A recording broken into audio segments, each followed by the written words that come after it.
My name is Rachel Dworkin with the Chemung County Historical Society. Today is June 19th, 2020, and I am here talking to Casey Winston. as part of the COVID Memory Project. Casey, when we were talking earlier, you mentioned that you were quite sick at the start of April. Can you tell me about your health experience and the health experience of your family during this? Sure. Right after everything started shutting down around March 13th, 14th, 15th, 16th, I got really sick. So I ended up going to urgent care because I was coughing and had a fever and, congested, just really struggling. And the walk in clinic was still open. So I went and they told me that I had a respiratory infection. And there was no COVID-19 testing at that point in our area. So it wasn't even really an option for me to get tested for COVID. So at this point, we don't know if I have COVID. They just put me on some antibiotics and they say, good luck. So I was sick for a solid 2 weeks. And then my husband got sick. My husband, Steve Winston.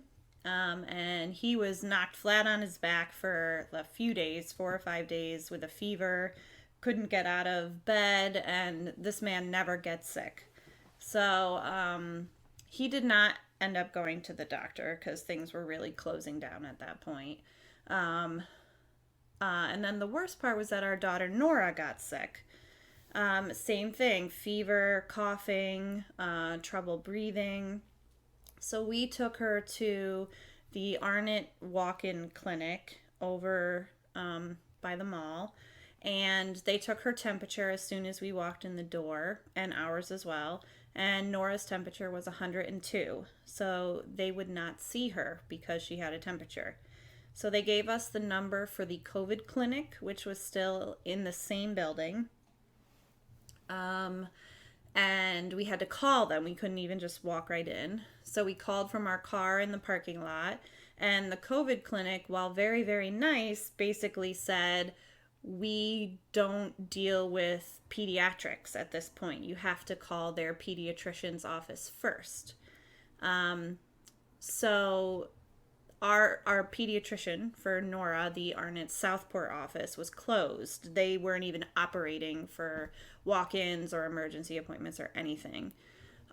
So we called the on-call doctor through them, and she was very great and got back to us quickly and basically said, wait it out a couple days, make sure she's hydrated, and if it doesn't get better by Monday, take her to this clinic during these hours on these days because they'll see potential peds COVID patients.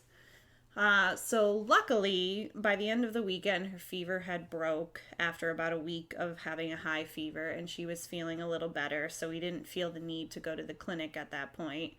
But just the fact that we couldn't get basic health care for our daughter during a pandemic was really very scary. And just the fact that I couldn't get a COVID test and my husband couldn't get a COVID test when we were clearly exhibiting symptoms of having COVID, it just shows you that the system was very broken down and the response to this pandemic was not fast enough, especially for rural and underfunded communities, despite being in New York State, which is, had one of the best and swiftest responses to the COVID pandemic under Governor Cuomo, who's done a remarkable job with the pandemic response. So that's that part of the health story. Just about 3 weeks before things started shutting down in March, we found out we were pregnant, which we're very excited about. And then, of course, it got very scary very quickly as things started shutting down and we had no idea what the pandemic, what COVID-19 would do to a pregnant woman. So I had several doctor's appointments over the phone. I couldn't go in person. And then during our first ultrasound, which was in person, and this was the end of March, I think like the 30th of March, they found out that the baby didn't have a heartbeat, which was very devastating for us. So they tried to induce an abortion, a home abortion, with the pills, the abortion pill, and it didn't work. So I had to go back to the doctor, and of course everybody's wearing masks. They're at half staff. You know, we had to call from the parking lot to let them know we were there, and they let us know when we could come in, and they took our temperatures upon arrival. Nobody touched anybody. There was no handshaking or exams or anything, at least for me. So we decided with our doctor, Dr. Nicholson, who's wonderful, that we would do a D&C at Arnett Hospital, but that he had to get permission from the board of the hospital in order to even let me in for an elective procedure at that point. So he did that. He got the permission, and we were in that very same week to get the D&C. We were there early in the morning and lined up with all of the nurses and doctors who were there getting their temperature taken and getting asked questions about where they had been, any traveling, that sort of thing. And then we were the only ones in day surgery for that entire day. So the nurses were actually really funny because they were like, oh my gosh, we haven't seen anybody. It's just so nice to have a patient. The circumstances suck, but it's nice to see you. And they were incredibly attentive. We saw maybe like 6 different nurses and doctors throughout the day just because they all wanted to see a person. So it was like actually amazing healthcare at that point. Yeah, so we went in, we had the procedure, and we were out by the end of the day. Took like a day, and that was the end of that pregnancy story. But it's like 2 different stories, like really bad healthcare with Nora, and then pretty like good healthcare in response to a very traumatic situation. But they still needed permission to even do it. So, yeah, everyone was just being super cautious and wearing face masks and protective shields over their heads. So, yeah, that's my COVID story. So you have not been able to obtain any antibody tests, have you? We have not. We would like to. We don't even know where to begin to see if they're in our area, because considering our situation, it's very possible we both had COVID-19 and might have the antibodies at this point. So if you did have the antibodies, how would that change things for you in terms of how you would go forward? I would definitely get out more. It's been very scary trying to tentatively rejoin the world. Yesterday was my first day back at work, and even that felt very strange, even though I was the only one in the office. But, you know, it wouldn't be as scary to go grocery shopping. You know, we would be able to see Steve's family more often, which would be really nice because we haven't seen them in 3.5 months. We would be able to see our friends and go to elective places like Barnes and Noble and, you know, silly things that we really don't need, like the hair salon or whatever. But I guess, yeah, the big thing is just that we would be able to see family and friends again. So you said you had gone back to work. Where do you work, and how long have you been out, and what have you been doing for work? I work at the Arts Council of the Southern Finger Lakes in Corning, New York as the Programs and Outreach Manager. I have been working from home since March 16th, and we just started back at work this week. There are only 6 of us on staff. One of our staff members is continuing to stay home due to his family and high-risk situation. So the rest of us are taking 1 day a week. So my day is Thursday, and we're the only ones in the office.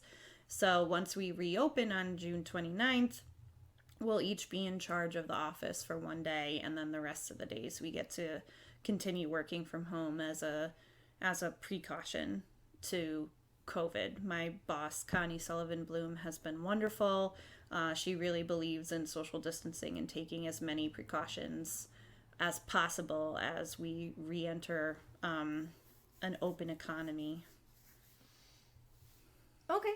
So, what have you been doing in terms of, working from home? So, actually, because my quarantine group has included my mom and sister, I've actually been going to my sister Kelly's house because she has a home office set up, and I left all my work stuff there. So I was going to work with her every day, which was nice, and it made it easier for me to get work done, having somewhere to go rather than just sitting on my couch in my pajamas. So that was really nice. But like the work has been kind of an interesting transition as a programs person. All of my programs transitioned to online programming. And I guess there's just like not as much admin to take care of. So, we've been working 4 or 5 hours a day rather than a full 8-hour day at the encouragement of our boss, who believes that we should be spending time with our family and taking care of our mental health at this point in our lives. So it's been an interesting transition, and I've got to say, going back to work for a full 8-hour day in the office yesterday made me quite exhausted, and I can't remember how I did it with a baby.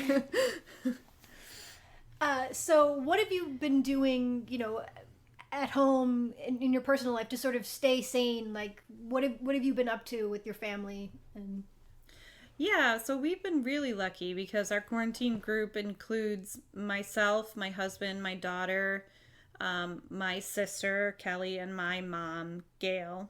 So 5 of us. So we hang out almost on a nightly basis, from eating dinner together, watching TV together, playing games together.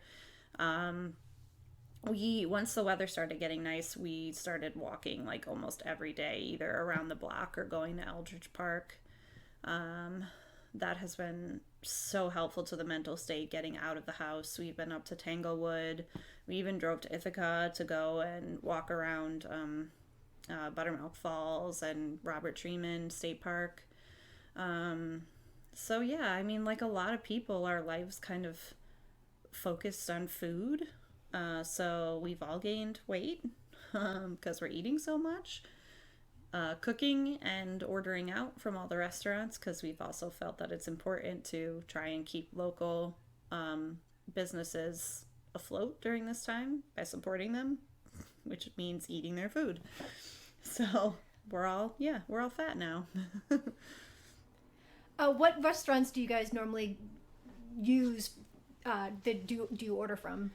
Let's see. We've ordered from Giuseppe's. We order from Panera. We order from Chili's, from Los Panchos, Taste of Asia, OIP, Five Guys. So yeah, it's a mix of like chain box restaurants and locally owned restaurants. Okay. Is there anything that you would like to add about anything we've discussed so far, or things that we haven't discussed that you think should be part of the record? Let's see. I think an interesting thing to point out is, as soon as the weather turned really quite nice, that the country just really got fed up with COVID-19 and dealing with COVID-19, and true American fashion, we just decided that since we don't like it, we're just going to turn our noses at it, and it's not real anymore, which is incredibly frustrating and infuriating and scary to me and my family and other people who actually know that this is still happening. But you go outside and people are not social distancing, people are not wearing their masks. And it's really, as things start to reopen, I mean, we're almost at phase 4 in New York with reopening, and that will be everything open again, even if not at full capacity. It's really scary, and you just kind of, we're sitting here in my family waiting for an upswing again in the numbers. We've done so well in New York State, and it just feels like it's going to get really bad again before it gets better. And it really is only going to get better, I think, with a vaccine, which is still a year to a year and a half away. So I don't know, like the resilience of humanity. Let's see if we can do this. Right now, it seems like we're losing. What was it like? Like was our test for a eventual zombie apocalypse, and we're totally failing because we can't even do the most basic thing, like be decent and respectful of each other and wear a mask outside. Okay. Yeah. Well, thank you for sharing your story and for talking with me today. You're welcome.